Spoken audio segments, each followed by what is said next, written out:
Good morning. Welcome to the Ethics to Disclose or Not to Disclose webinar. My name is Amy Trail and I'll be your host today. Before I introduce our presenter, I want to make sure that everyone can hear me. If you can, please send an email to untwise@unt.edu, or you can use the question box on the webinar control panel located to the right of your screen. Just type yes if you can hear me. All right, I'm seeing some yeses. Looks like everybody can hear pretty good. So if you have any questions during the session, please use your question box, or you can email them to untwise@unt.edu. If you're calling in by phone only, please email untwise@unt.edu to receive credit for participation. At the end of the session, I'm going to provide more information about receiving credit for this webinar. Now, I'm going to go ahead and introduce our speaker, Martha Garber. Hello, everybody. It's nice to see you this morning. All I can do is see your name. I can't actually see your faces. But it's nice to see you all here for this webinar. I see that some of the names I recognize is folks that I've interacted with a lot or a little bit, and it's nice to see those familiar names. Today we're going to talk about disclosure, and if you came to one of my disclosure webinars before, this one is going to be a little bit different. Some of the information will be the same, but it will be also, I hope, hopefully a little different angle. The objectives are to define disclosure and confidentiality, and what the legal and ethical parameters are, and what describe a decision-making process, and then if the decision is to disclose, who, what, and when. Disclosure, and we're first going to define it, is the intentional release of information for a specific purpose. How the disability affects the capacity to perform or learn might be one of the reasons, and the environment and supports and services you need to participate, access, or excel in your job. This kind of disclosure is of course around the employment arena, looking at that, which is going to be the focus of this presentation.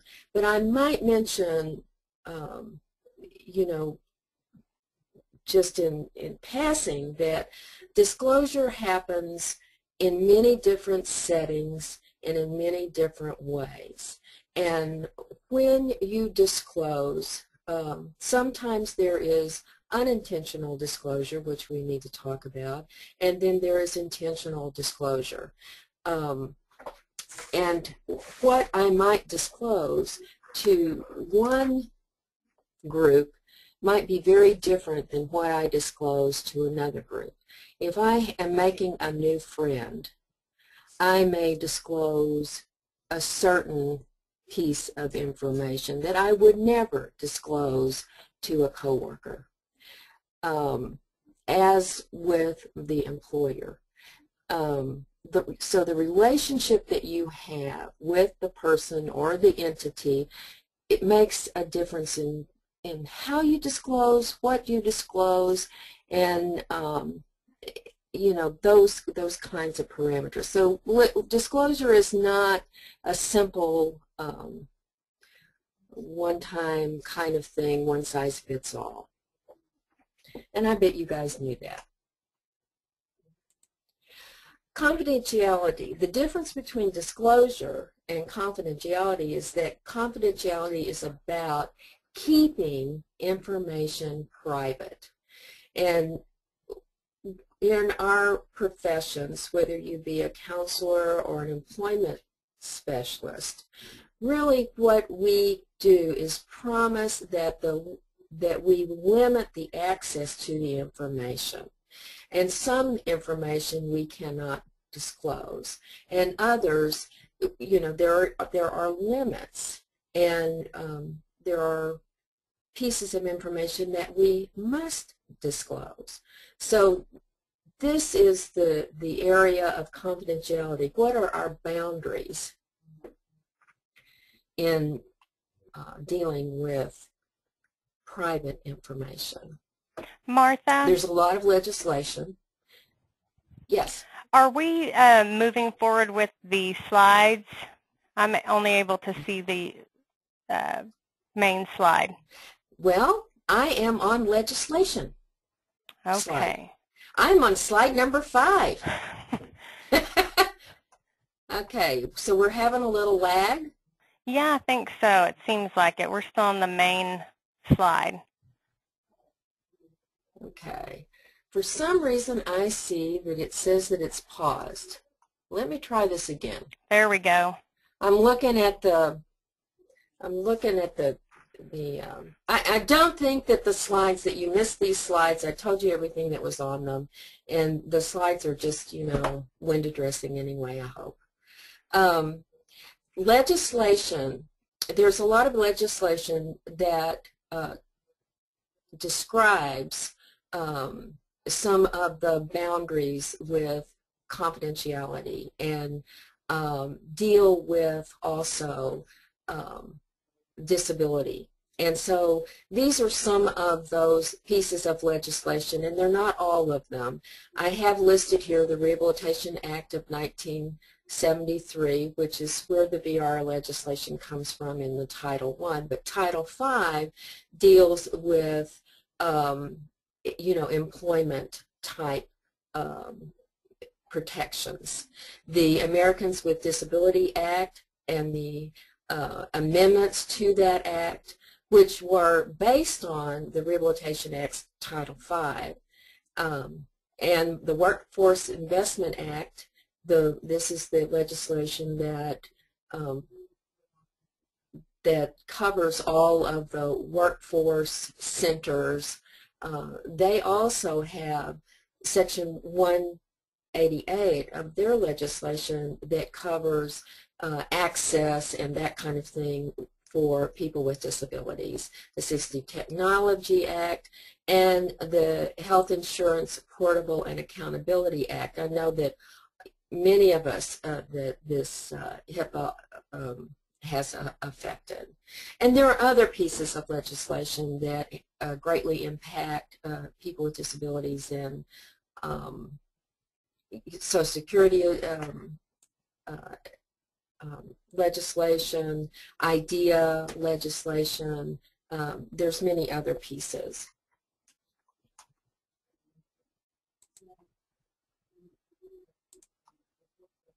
So what is the impact of this?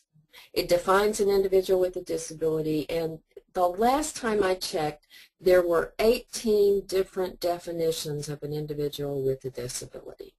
It depends on the legislation that you are checking with, which is, I think, kind of bizarre, but that's what we've got.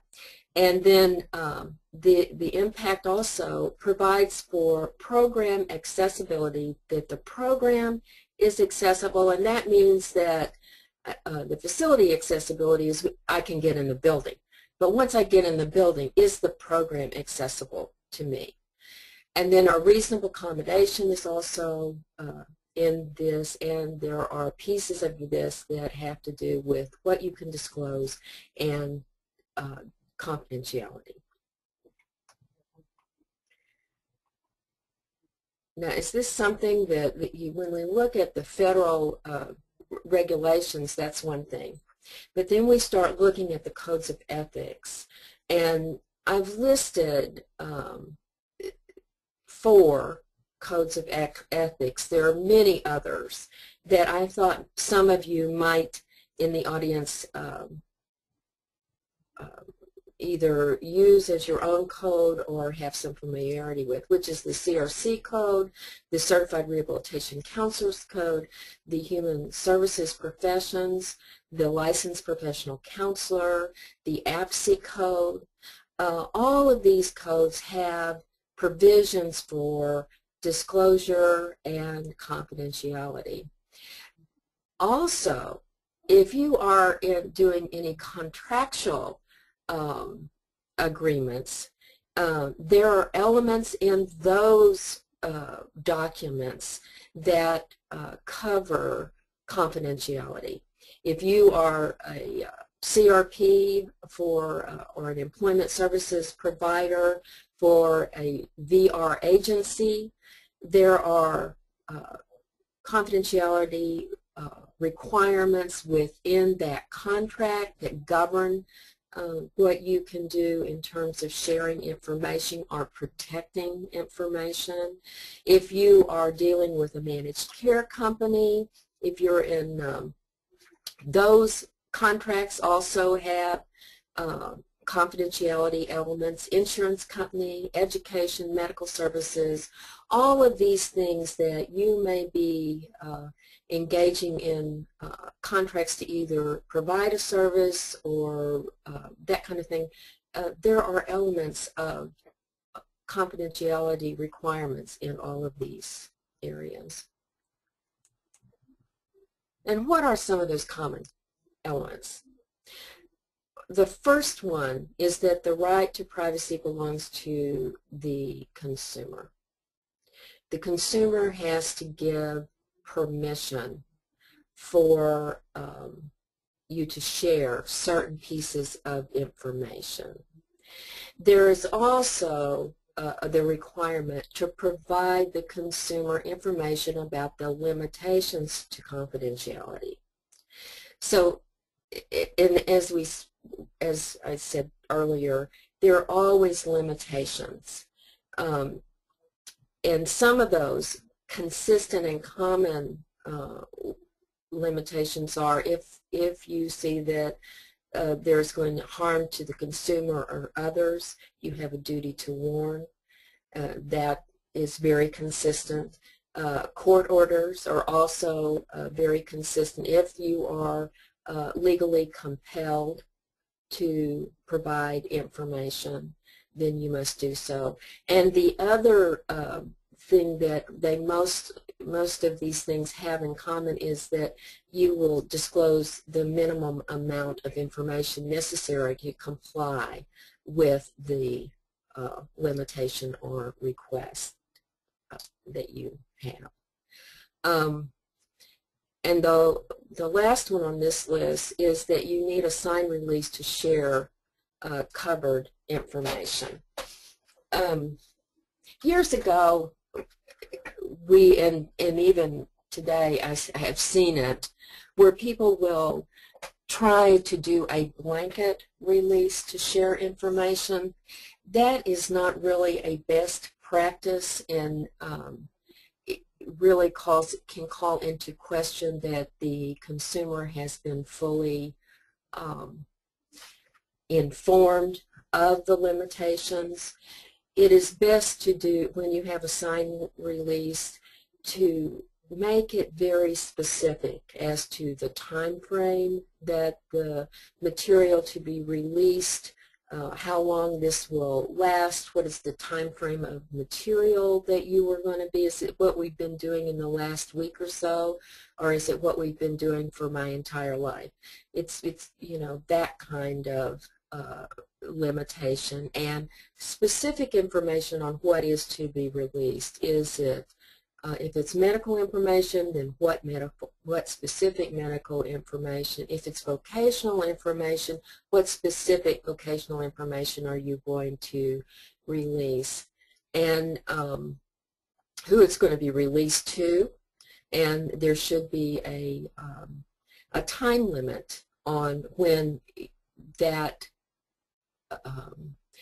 privilege to share that information ends. Okay. We have any questions about that? It doesn't look like we have any questions so far. Cool. Other common elements are the responsibility to minors or those lacking the capacity to consent. Special care has to be taken in regards to these groups. Common requirements around records and keeping them private. Usually you're looking at a locked keeping keeping information in a double locked situation, and information shared with others such as payers. You must inform your consumer that if you are under contract with a VR agency, what pieces of information must be shared with the VR agency. Or if you are contracting with insurance companies or under managed care, what information is shared with them in terms of the payment. And professional collaboration. Many times, if you go on vacation and you need somebody to cover your caseload while you are gone, you need to inform your consumer that you have shared or will share information with another professional so that they can service that person while you are out of the office. And that in what information you will be sharing. So, or if you are going to, you have a particular situation with a person who is maybe have a complex set of needs and you want to have a professional collaboration, you need to tell them that you often do that to try to not share their personal information, but to try to get ideas to help them and come up with treatment modalities. So that is that's another area.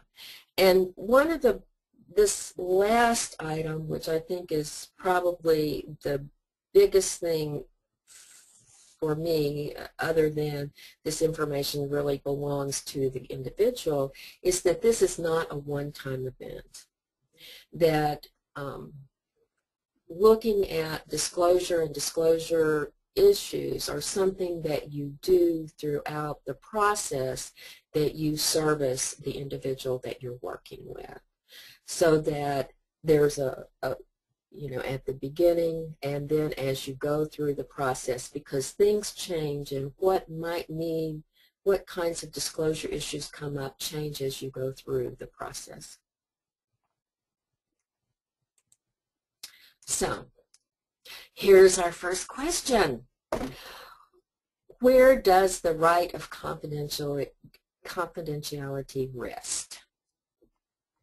And I bet you know the answer because you have in front of you your PowerPoints.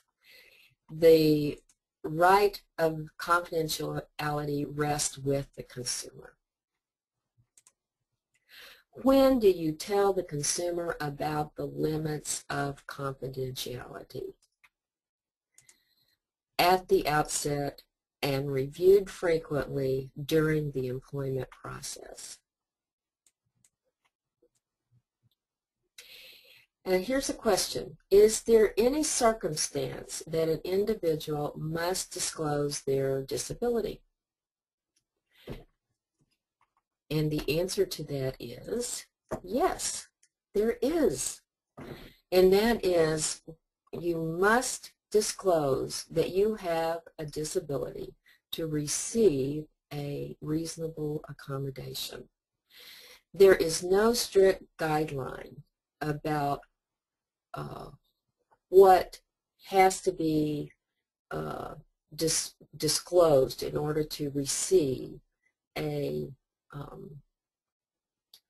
reasonable accommodation. Sometimes you will need to have a medical statement. Sometimes you will have to have a workplace assessment that says that what you need and how you need it. And then the other piece of this is defining what is reasonable. And that also can be what seems reasonable to the individual may not be reasonable to the employer. One of the things I do know is that I I think I've disclosed to many of you before that I use Dragon Naturally Speaking, which is a software that you speak and it writes what you speak, and it's very helpful for those of us that have had issues, in manipulating the keyboard. I have been in work settings where I had to get a medical statement and a workplace assessment in order to get that accommodation. And in another setting, just saying, I need this would be helpful to me. And that was all it took to get the accommodation. So it just depends on the workplace. Both, there's nothing wrong with either way of handling the request and the documentation that it was justified. So, Martha, I do have a question here. What about an individual who may not need an accommodation at the current time, but they think they could need an accommodation in the future? How would you handle that situation? If you don't need an accommodation, there really isn't a reason to disclose. And in one of the situations you may develop an issue that requires you to need an accommodation. At the time you ask for it, that is the time when you disclose that you have the issue. I have this issue, and I have this work issue that is impacting my production, and I need a reasonable accommodation, and if you know what you need, you're better off to ask for it, what you need, to help me to be more productive. And that's really the only reason why an employer will want to give you a reasonable accommodation is if you're going to be more productive. And it is only at the time that you need the reasonable accommodation do you have to tell. And okay, did that kind of answer it? Sounds like it. I think so. Okay, good. So I have an example. I thought that that we'd have the group to kind of look at, and if you would like to, I know we have the ability to unmute you, and so if you would like to weigh in on this and share your thoughts with the group, I think Amy will unmute you so that you could do that. So as you're reading, I'll read the scenario to you, and we'll see what you think.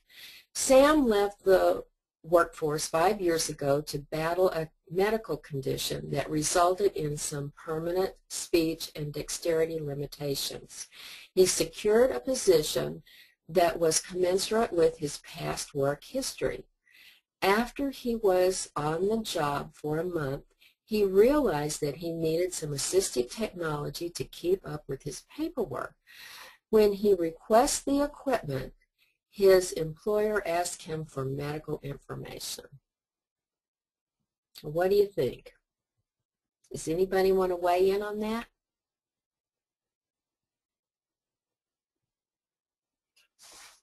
Are we having any takers? Let's see. No. You can raise your hand. Oh. Okay. Oh. We've got Terry who says that is appropriate. Let's see. And if you'd like to share your thoughts, please feel free to raise your hand and I will unmute you and you can comment on this scenario.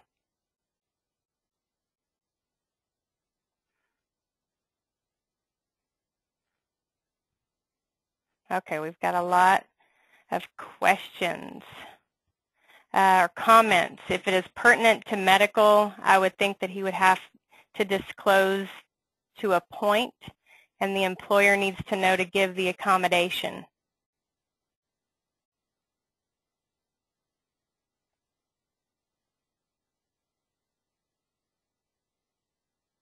Okay, it looks like we've got some people that are losing sound.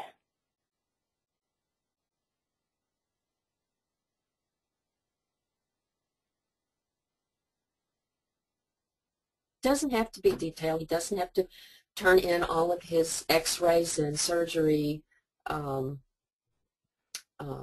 records.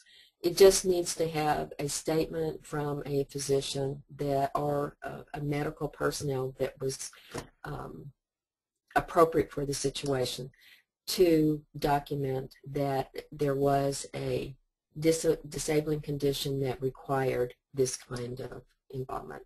Okay? Okay. You know, you remember I said that I recognize some of you guys out there? I may call on you next. I just want to let you know, and I hope you're awake because, okay, here's the next one. Alex is excited about the opportunity to work for the Houston school system. He is applying for a teacher's aide position. He loves children and really likes the school schedule. His years of depression and drinking are behind him. He has been sober for 3 years after his incarceration. He is involved with the church group, regularly attending AA, and is a sponsor for a young man in his group. James is feeling positive about his life. Well, what about this one? Remember to raise your hand if you'd like to comment, or feel free to ask questions. This can be kind of a tricky one because there's a lot of different options. There's Kevin Johnson has his right hand raised. Did he unraise it?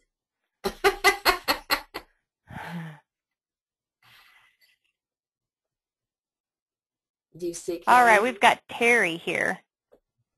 Okay. Terry, are you there? Yes, can you hear me? Yes. Yes. Hi, Terry. Hi. What I was going to say is that if he has been hired already, then the school probably knows about his record, so there shouldn't be any disclosure, anything else that he would need to disclose. If he doesn't need any accommodations to do his job, whenever he applied for that job, if he's applying for the school system, he would have had to put on his application that, you know, he probably had a record, and they should already know that. Now, if they don't know that, and they've already hired him, I wouldn't see that he would have to disclose it if it's not going to affect his ability to do his job. Thank you. Yeah, you cannot lie about, I'm going to go ahead and mute you because I'm getting feedback, I think. Okay? Or I'm going to ask Mamie to. Okay. Thank you. Because and that was Terry? Yes. Terry, that was a very good answer. You are correct that if he filled out an application and he was asked, had he ever had any involvement with the criminal justice system, he would have had to answer that correctly. That's you can't lie on your applications, and you have to tell people about your record.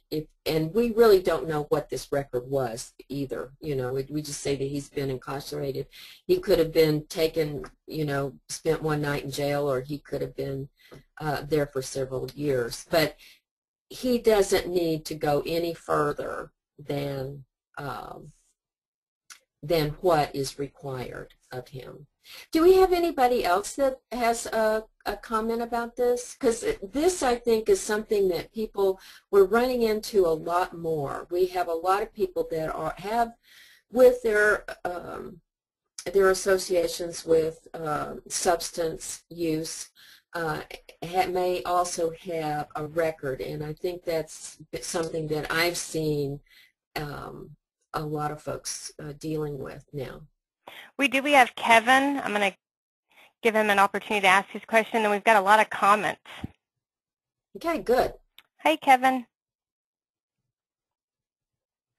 Can you hear us?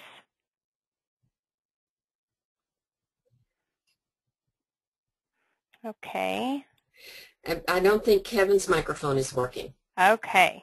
Well, we have Frida, who says he doesn't want his background check to come as a surprise to his employer. And then we also have a question from Elizabeth that says, would the school system have to complete a background check and get information before he is hired?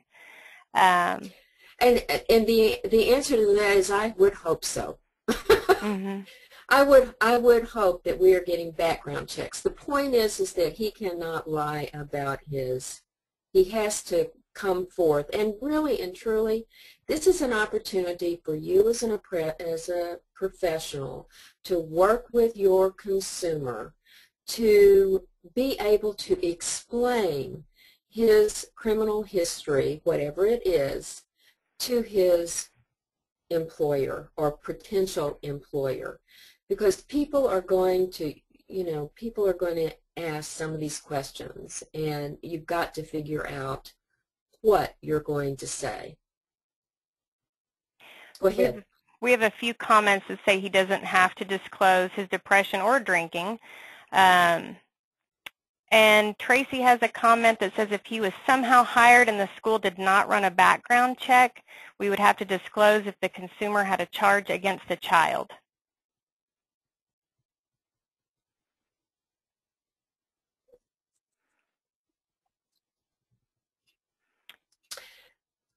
Who would have to disclose? I'm a little unclear about that. Let's see if we can get an answer.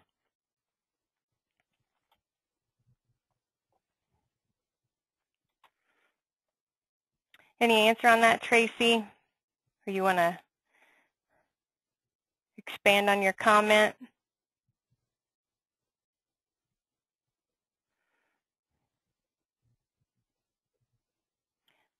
Let's see. We're getting some more comments that say, I don't necessarily agree with disclosing. And who do you believe would need to disclose if the offense was against a child? And that, again, is the issue. If the offense was our duty to warn has to do with imminent danger. If you believe something is going to happen now and you have good reason to believe. As professionals, when we are working with someone, we need to look for a vocational placement that does not put that person or others into a situation that would aggravate a person's disability or have them put them in a position for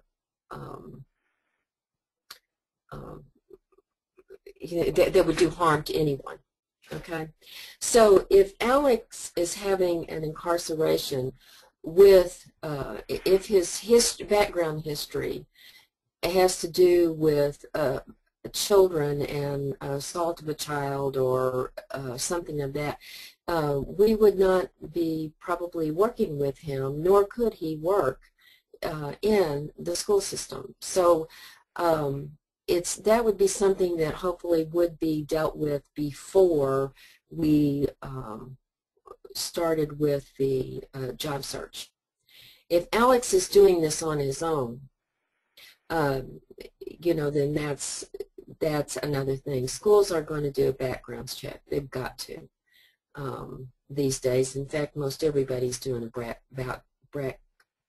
background check for criminal history and sometimes your credit scores. So I'm not sure that it should be an issue of the employment specialist, and I'm thinking you're coming from an employment specialist, which you may or may not be. It might not be your duty to warn in this situation. Any comments on that? We're getting a lot of comments about CRPs not allowing a consumer to apply for a position with that type of charge, and also focusing on the individual's disability and not necessarily their criminal history. The importance of not omitting information.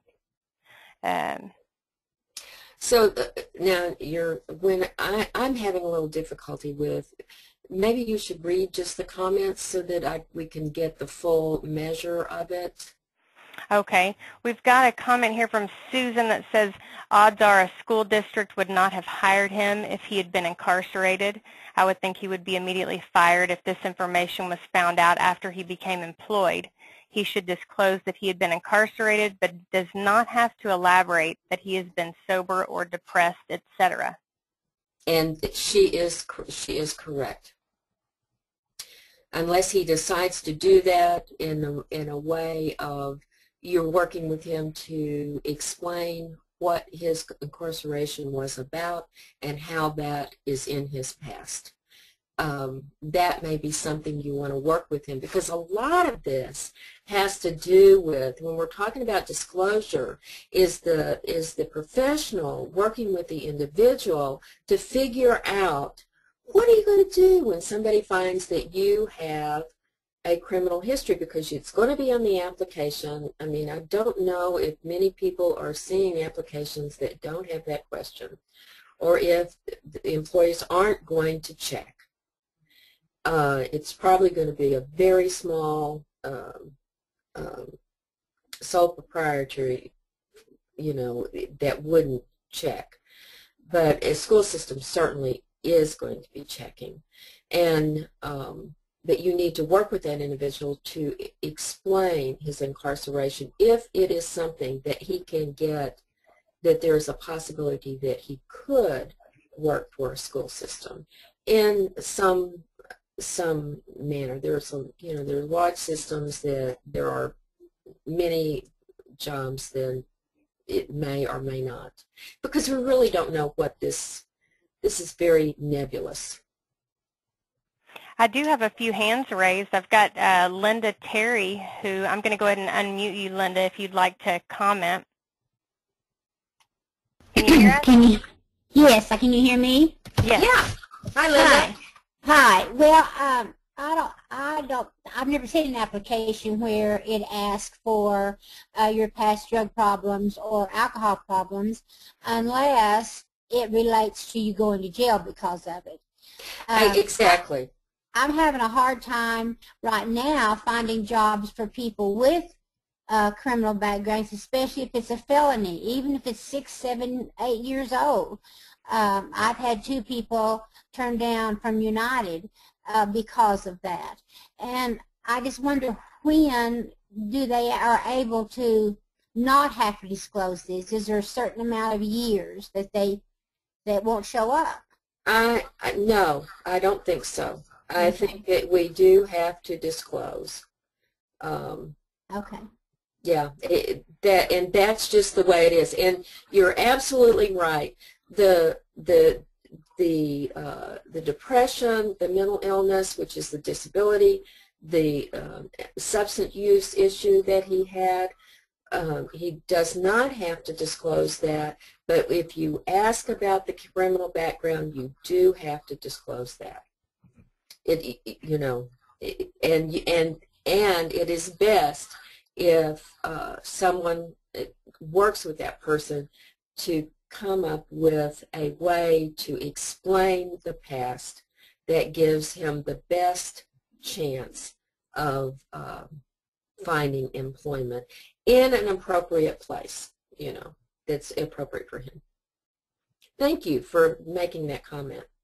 And I think we need to sometime have a probably that's another issue that I think we ought to have a webinar on in the future too, working with criminal histories. I have a comment from Rebecca Wyatt as well. Rebecca, can you hear us? Are you Hi, there? Rebecca. All right. I thought you were there. I thought I heard her. I thought I did too. Okay. Okay.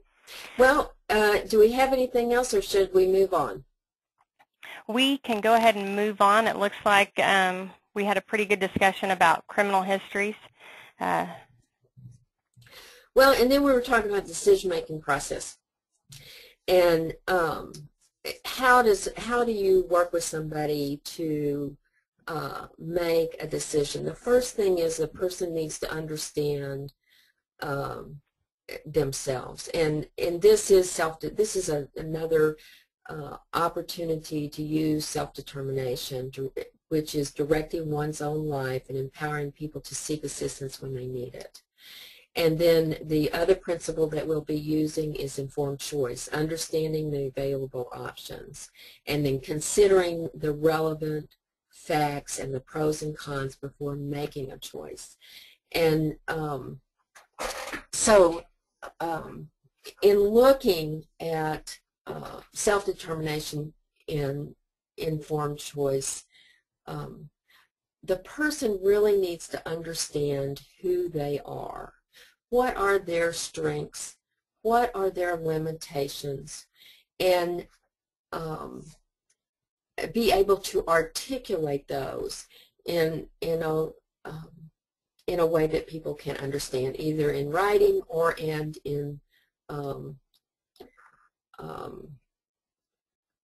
verbally. And then sometimes if the person has limitations in terms of expressing themselves, you may even do some video kinds of portfolios to help people show what they can do. And the other thing is we need to really understand what our disability is. And I think I'm getting ahead of myself. I'm going to go on. I think we need to understand what our disability is and what its impact is on our work life. Sometimes, you know, if you have, we've always said here, and if you are in the right job, the disability doesn't matter. And so I have issues in one area, but I can find this job that does not, that my limitation does not impact that. We all have limitations, but to be able to know what those are. And then sometimes you need supports or assistive technology. Well, if you need that, well, then you need to kind of know what that need is and what that need, what limitation that you have that will help to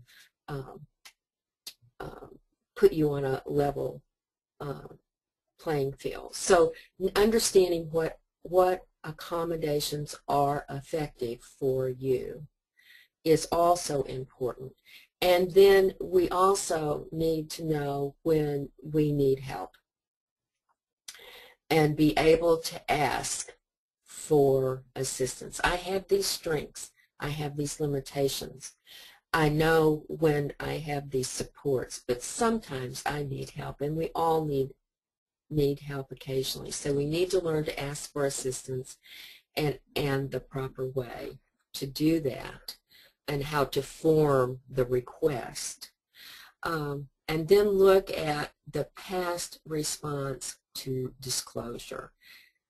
How has your response, when you've disclosed something, how has that impacted you? And has it been good? Has it been bad? Has it been sometimes good, sometimes bad? What were the outcomes of those things, and how can that better inform what I do in the future when I disclose? And I know many times that when you are out working with a person looking for employment and they have had interviews, going over those interviews with those folks and finding out how they dealt with questions and describing what they need and helping them to process that so that when they look in the future for that request for a reasonable accommodation or an accommodation, that they'll be able to talk about that in a light that gives them a better result. Here is the thing about why this is so important, disclosure. Disclosure is to reveal something or tell something that was not known before. And once that information is known, it cannot be unknown. I read a book once, and I can't remember the name of this book, but it was about a woman's story, and she had a mental illness.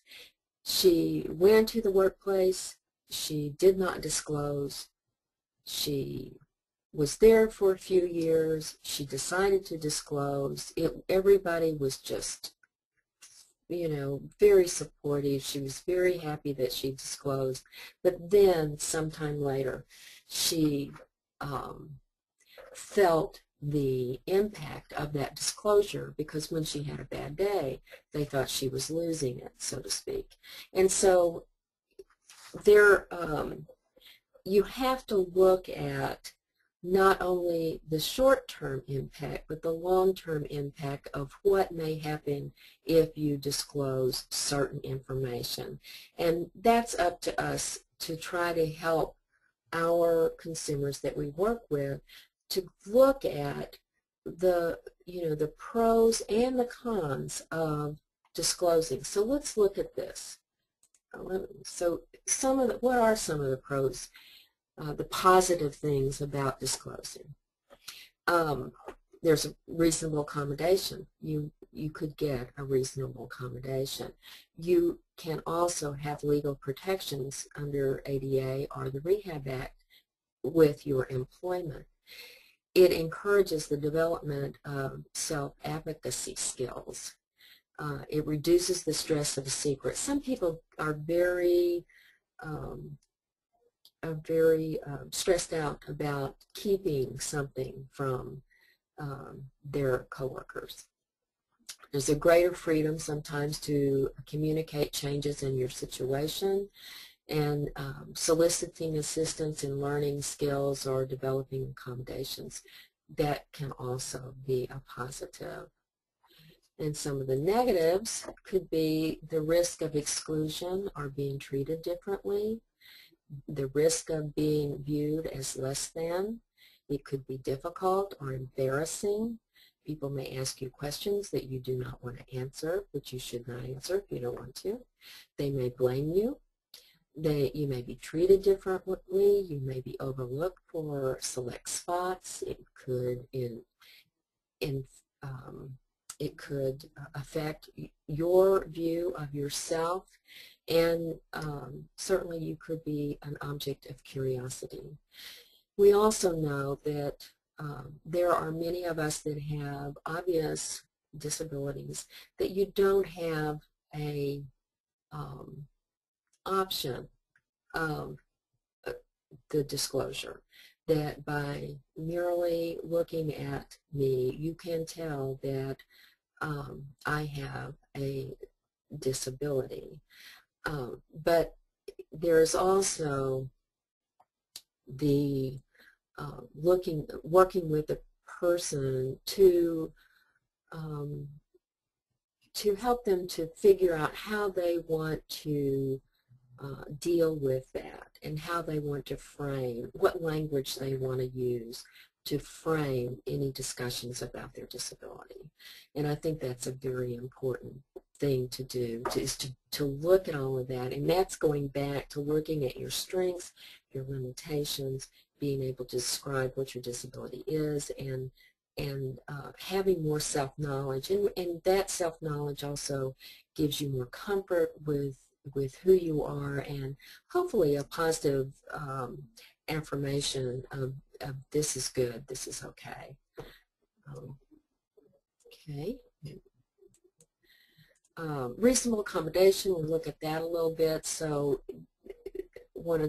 there's usually some questions about reasonable accommodation. If attendance is a problem, a reasonable accommodation could be flexibility to attend counseling, concentration, you could have a quiet location. If your typing speed is an issue, we can do assistive technology to address that. If staying on task, if you had medication that you needed to use the restroom frequently, you might be stationed closer to the restroom so it didn't take so long. And then handling stress, sometimes just getting permission to call or text a person who can support you, that is enough. And I'm just talking and I'm not keeping up with my time, Amy. How am I doing on time? You're doing really well. You've got about 30 minutes left, a little more than 30 minutes. That's really good because we've got a lot of scenarios. I think that the scenarios are more fun and really kind of drive home. You know, we look at the principles, and but we really until you apply them to something. And so I know the scenarios that I do are kind of vague, but that's kind of good, I think. So we're going to read these scenarios, and we're going to list the advantages and the disadvantages of it disclosing.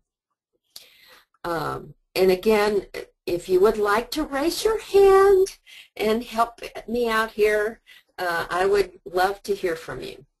June wants a job in a medical setting. You are working with a human resource representative, Joe, in the regional hospital near her home.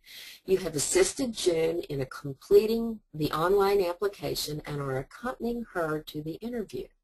When Joe sees you in the lobby, he asks you, "What's up with June?" So, what do you think? What kind of response might you have? Do we have any takers?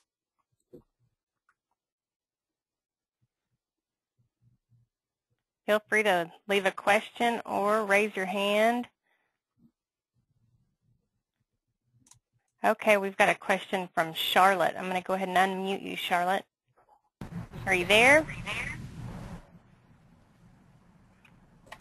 Hi, Charlotte. Hi, I don't know if you can hear me, can you? Yes, we can hear you. Okay, I've been typing responses in the little box, but nobody's been reading them. I would say that what you need to say to Joe is you need to talk to June. Well, there you go. Ask her. Yeah, well, and June needs a job. I think that might what I would say to Joe. June needs a job. Because that's what she's there. She's looking for work. Yeah, it's trying to have a response that is something that uplifts June.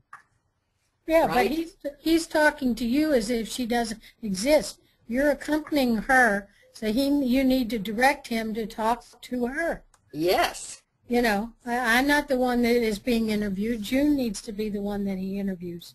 So really, how would you say that? Is this Charlotte Stewart? It sure is. I thought I recognized that voice. So maybe what we could say, well, this is June. She's looking for a job. June, this is Joe. That would work, wouldn't it? Definitely. Okay. And it would also help Joe. It would bridge Joe to June and maybe help her in her job search. Thanks, Charlotte. It's nice to hear from you. Same here, Martha.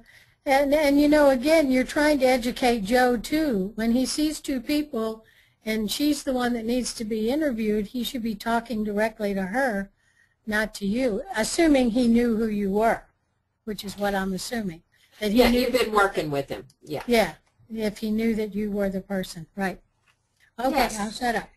Thank you, Charlotte. That was a great comment. Okay, well, let's move on. Okay, here's one that I think many of you are seeing is Maria is completing an online application. She comes to a question that stops her cold. Do you have a disability? Martha, we've got a comment here from Linda Terry. I'm going to go ahead and unmute her real quick. Hey, Linda. Hi, can you hear me? Yeah. Okay, I just wanted to say, on the last deal too, I want to comment on that just for a second. I know you're on time, but I go with a lot of people, and I just walk right up and just say, hi, my name is Linda, I am with DARS, and this is my client, and she is here for a job, and this is Joe. I mean, I think that we have to be careful about alienating Joe and making him feel like he's made a mistake by asking who I am. You know what I'm saying? I think we have to be careful about that. And then as far as Maria is concerned, yes, I think she has to say if it's a disability that she knows is going to interfere with the job that she's applying for, I think she has to say, yes, I do. What do you think? Well, I think it's a decision that Maria has to make. Right. I agree with that, but I think that if she's applying for a job that she feels like she's going to need accommodations for, I don't think she has to, if she feels like she does, I think she could certainly say, yes, I do, and I would like to discuss this. Okay. That's good. You brought up a couple of, Linda, I'm glad you said that because you brought up something that I think is also an interesting thing too, which is when you say that you are from DARS, what does that imply? Are you talking to me? Uh-huh. I mean, yes. It implies that the person that is with you does have a disability. Yes, I think it does. But the thing about it is, I think that it also shows that Maria is willing to accept help, and I think Joe, and I always just say, you know, I'm only here as an advocate for Maria. I can wait out here. I can go with you to the interview, whatever you'd like me to do. And anytime I've done that and been that forthright, they've always gotten the job. And if they ask me what DARS means, I just tell them. Okay. And then I just say, you know, Maria, and you could discuss that more. And do you clear all of that? Oh, I'm assuming that you clear all of that. You tell Maria that when we go, they're going to ask me who I am and where I'm from, and that will mean when I say I'm from DARS, they're going to know that you have a disability. You understand that? I mean, that's part of this disclosure thing. It's just fine if you say that you're from DARS, if that's okay, that the person that you're going with is okay with that. Do you know what I mean? Yes, I'll go over that first before we get there. If they ask who I am, I say I'm going to tell them I'm from DARS. Is that okay with you? And they usually just say yes. Perfect. Sometimes, you know, I don't say I'm from DARS. I just say I'm just a person advocating here for Maria. Okay. Well, and I think that the key to this is that Maria understands that what your presence means, and she's okay with that. And then when you go there and what you're going to say, and then she's okay with that, because this is giving her the limits of the disclosure, right? And the limits of the confidentiality that you have. And it doesn't say you're going to say, well, Maria is blah, blah, blah, blah, blah, you know, and giving her medical history and her IQ and her you know, her mental status report. You're not going to give that much information. You're going to just say, I am her advocate and I'm working with her to find employment. And that's it. If you get to a point where you have to say more, then you clear that with Maria, right? Martha, I have a few more hands raised. Do Okay. you have time to hear from a couple more people? Sure.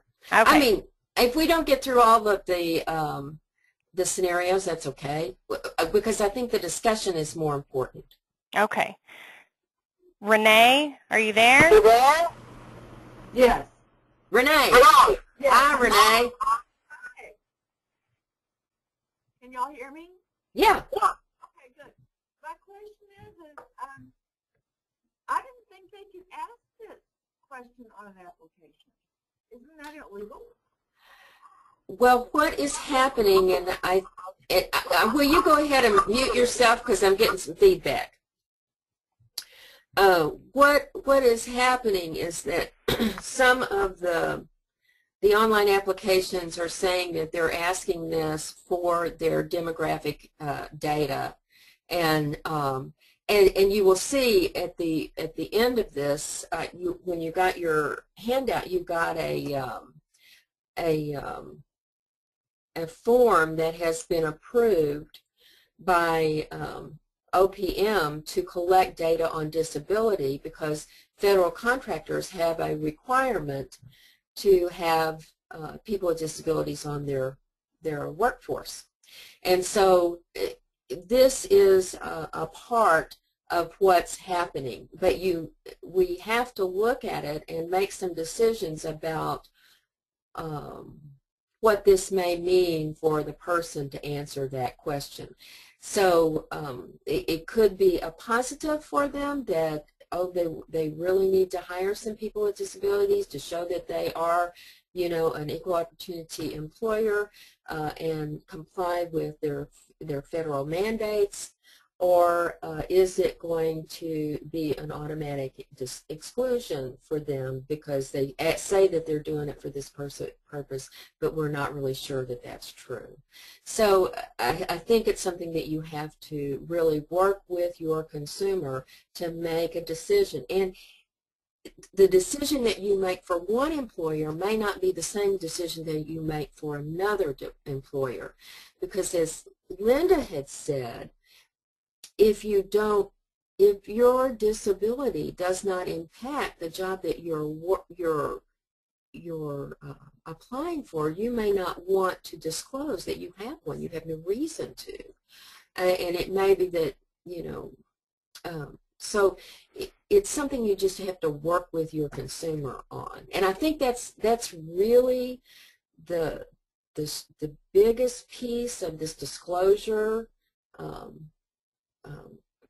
presentation, is that you have to look at the individual and the situation that you're approaching to make a decision on that situation about what you will disclose and not disclose.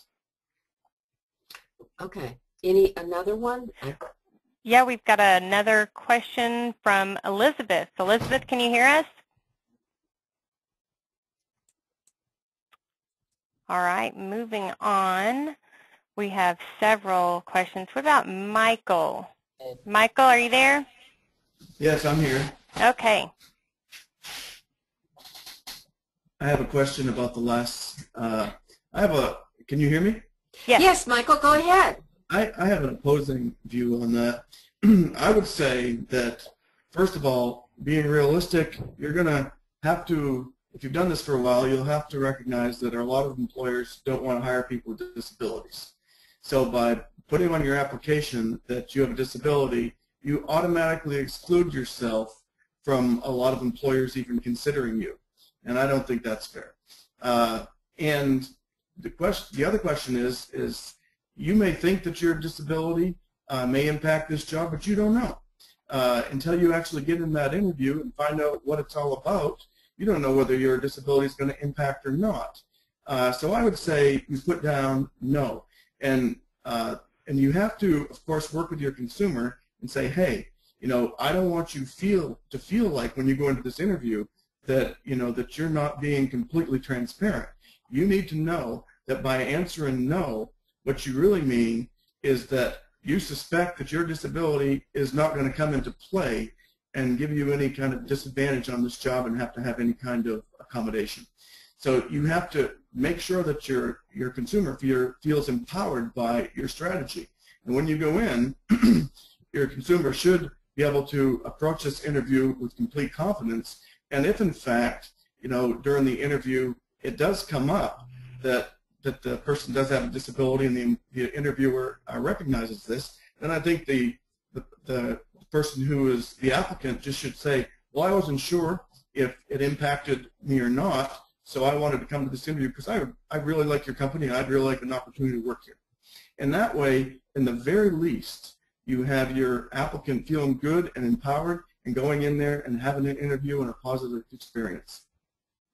Thank you. Michael, was your name Michael? Yes.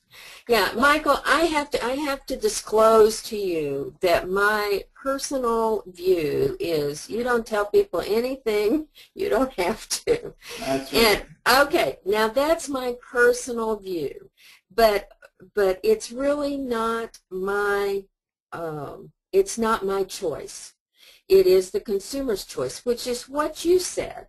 You said this is my view. But and these are all of there are pros and there are cons in making this choice. And what I heard from you is that you try to prep your consumer so that they will be able to answer whatever questions that come their way. They know enough about themselves and their ability that they can answer those questions. And so they're making the choice. You're not really making the choice. You're like me. You don't think they ought to tell anything they don't have to. But because the rest of the world doesn't. Do you know what I mean? I don't know anybody that goes into an interview and tells their employer what medications, their future employer, what medications they're taking. And I don't know anyone that tells their that goes to their supervisor and gives them, I'm sure there's probably some professions where you would have to do that if they impact it. But we don't disclose those things normally until there is a reason to do that. And our consumers are just like the rest of us, right? So good for you. We've got another question from Rebecca. Rebecca, are you there? Well, can you hear us? All right. I heard that phone. We do have a lot of comments, but let me start asking one question from Kevin. What about in the case if the consumer wants to disclose? If the consumer wants to disclose, the consumer discloses. I mean, that is the consumer's, I'm trying to figure out how to turn that ringer off. I just did it. The consumer has the right to make that choice. What we need to do is if they make that choice, help them to frame how that happens and when that happens that is the most beneficial to them. We are not in charge of that person's life. They are in charge of their life. You may not agree with it, and you have the opportunity to, talk with them about how you think that might not be in their best interest, but they have the ultimate say in what to disclose and not to disclose. Kevin says thank you. Yeah, thank you for the question. Okay, should I move on or are there other comments? I think it's safe to move on now. Okay, so here's another one. Oh, this is a good one. Cal has just turned 18, and he wants a job to earn money for a car. He lives with his father and stepmother. He is working with you to identify the type of work that interests him. Cal really desires to work in an auto parts supply. You get a call from his father, and his dad asks, "What are you doing trying to get Cal a job when this will mess up his benefits checks on which his family depends?" Has this happened to anyone?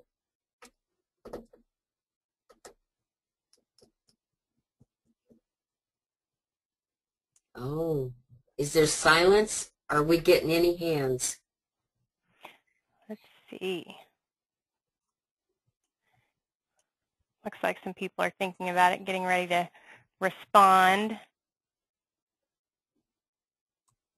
Yeah, one of the things we're looking at this one is at the age of 18, you are no longer under your family's. You're an adult in this state.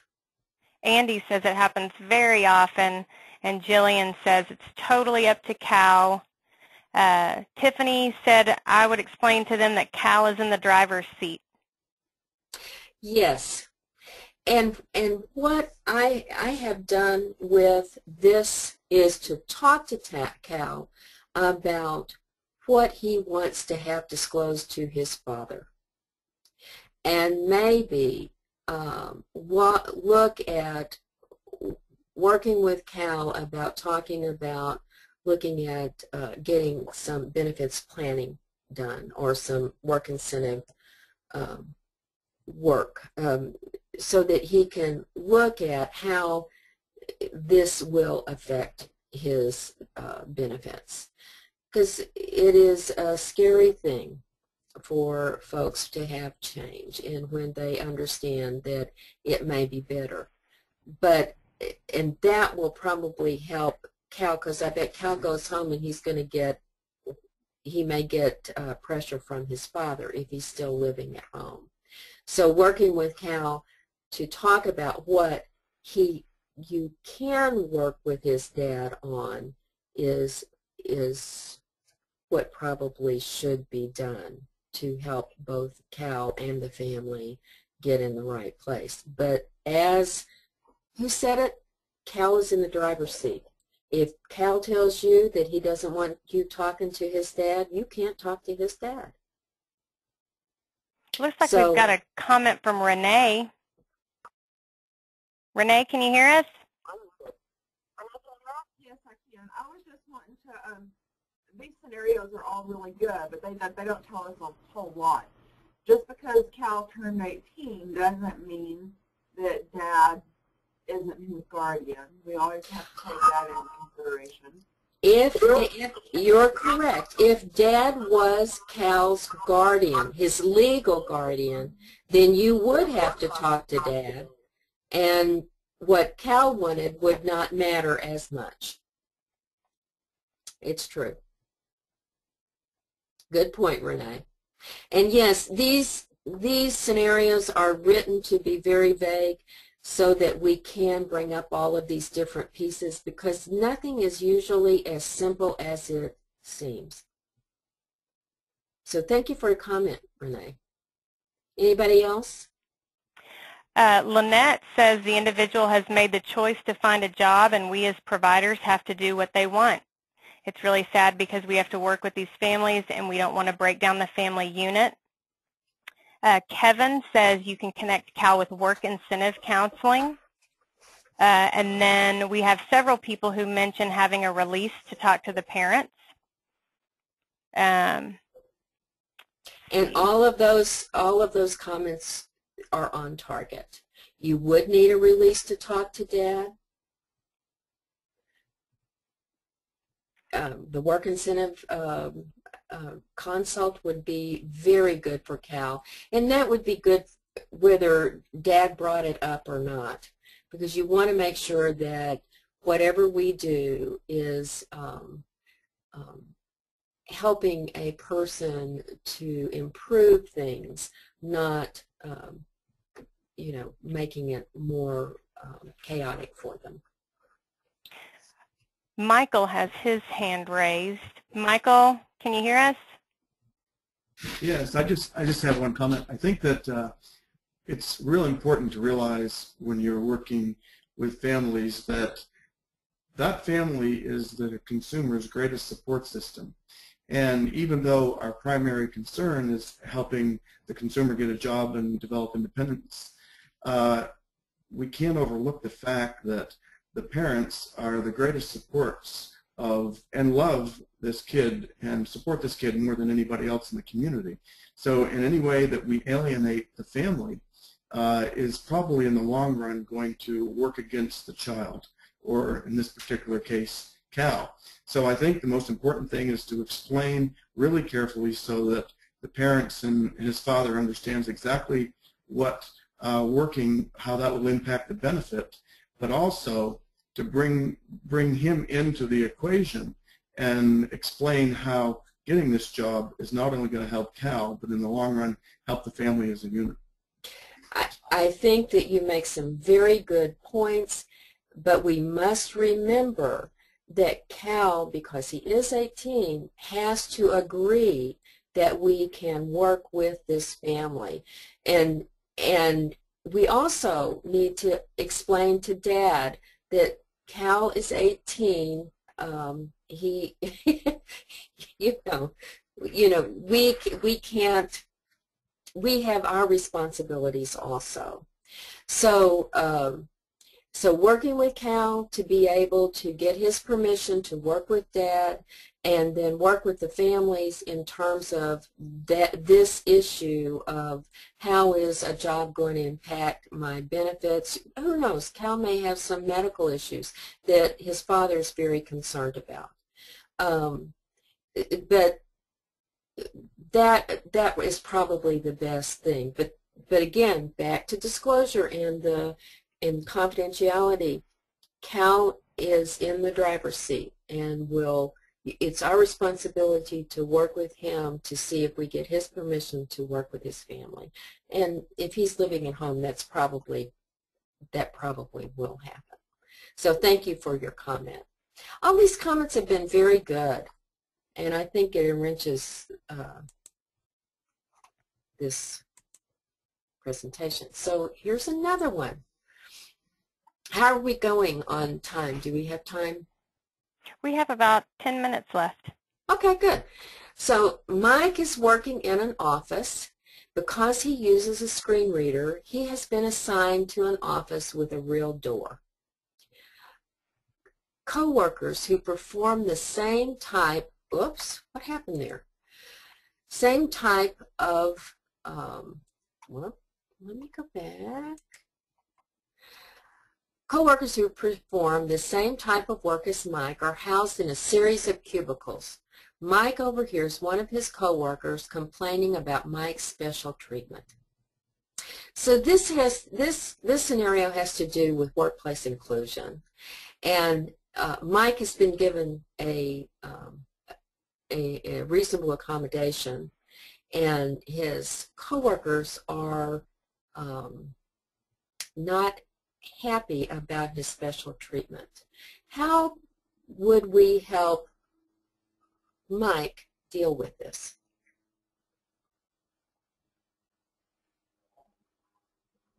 Do we have anybody that wants to? Okay, it looks like Laura. Laura, can you hear us? Are you there, Laura?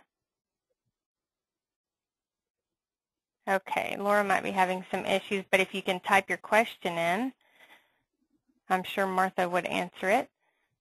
Can Mike use headphones for his screen reader? From Alicia.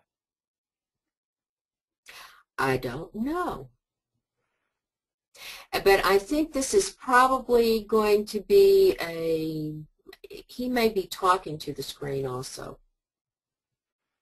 He probably could, but one of the things I think that Mike may have to look at is he's already been put in this in a closed door.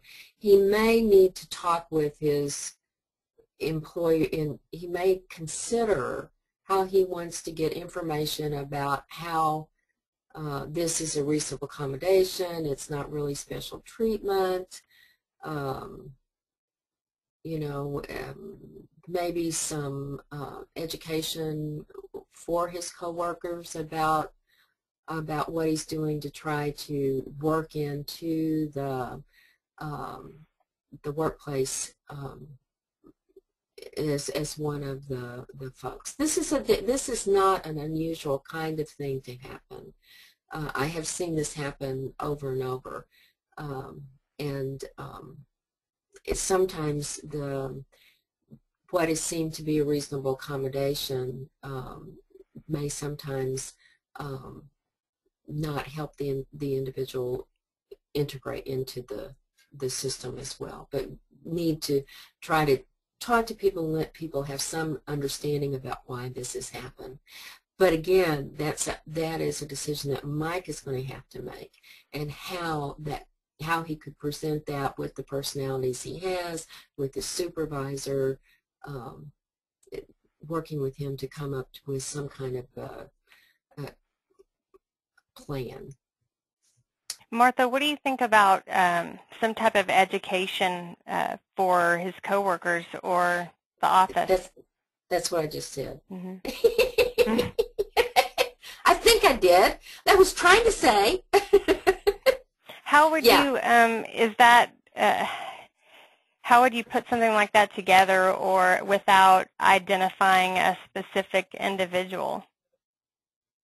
Well, I think Mike would probably want to work with his supervisor in figuring out how that would work, and then having his employment specialist, there's VR counselor.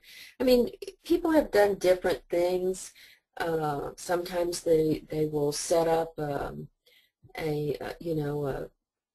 kind of generic kind of thing. Sometimes they do it specifically in terms of that person, the disability, and what kind of accommodations and how the equipment work. Because quite frankly, just having people in to understand how the screen reader works and how maybe using something that would really impact their the coworkers' productivity if that accommodation was not provided, may be a way of calming all that down and having everybody talk about it together. So there are different ways of looking at it. You have to involve Mike in whatever that solution is, and his supervisor. Okay. Okay, so let's see. I got another one. Oh, and here's one. This is another getting into the workplace. Again, Shay is very sensitive to chemicals commonly found in perfume. He just accepted a job in a mailroom. On his first day of the job, he was paired with Juan, and Juan wears heavy cologne that gives Shay migraine. So this is another example of the same kind of thing. How will you approach your coworker? Okay. Anything? I know we're getting, I think we're 2 minutes away from the end of the thing. We are. We're a few minutes away. I do have Linda who raised her hand if you have time to hear from her. Sure. Okay. Hey, Linda, can you hear us? Yes, can you hear me? Yes. Yeah. Okay, I was just thinking that maybe the best thing would be for him to just sit down with Juan and talk to him about that. You know, I think communication is probably your best bet in something like that. Most people would be, I think, sensitive to that. Or if that didn't work, maybe he and Juan can sit down with the supervisor and discuss it. Maybe Juan can move to another, she could work to another area of that mailroom. Yeah, I think you're right. Probably talking with the person would be best, and maybe you, because Linda, you're VR counselor, right? You working with Shay in terms of how he could approach Juan and maintain the relationship. In all of these things, we're really talking about maintaining relationships, aren't we? When we look at disclosing with consumers or not consumers, but employers or coworkers, we want to maintain a relationship and also maintain the esteem of our consumer too. So thank you for that comment. What I'm showing here too is a new form that just came out, and I sent the form to you, but the 504 contractors are now, OMB has just approved a voluntary self-identification of disability status for applicants and employees of disabilities who work with organizations with federal contractors that are under the 504 of the Rehab Act. And so this is something that people, when they go to work, they're going to be provided with this form to fill out. And of course the contractor wants to know that they're meeting their quotas. But this again is something that your individual would have to make a decision about whether they want to fill out this this voluntary self-identification. What are the pros and the cons of doing so? So, well, we are at the end of the time. In fact, I just see that I'm over time. I finally found the clock. It didn't take me very long to find it to the end of the time. But I appreciate so much your participation in the webinar. I hope you found something that will be useful to you in the future. And thank you again. Thank you so much, Martha. We really enjoyed that presentation, and I really enjoyed the discussion. I thought it was great. And I just want to remind everyone that's been listening that you will receive an email with an evaluation form for this session. So please complete the form and email it to untwise@unt.edu. And once you've completed the evaluation and returned it to UNTWise, you will receive a certificate of completion.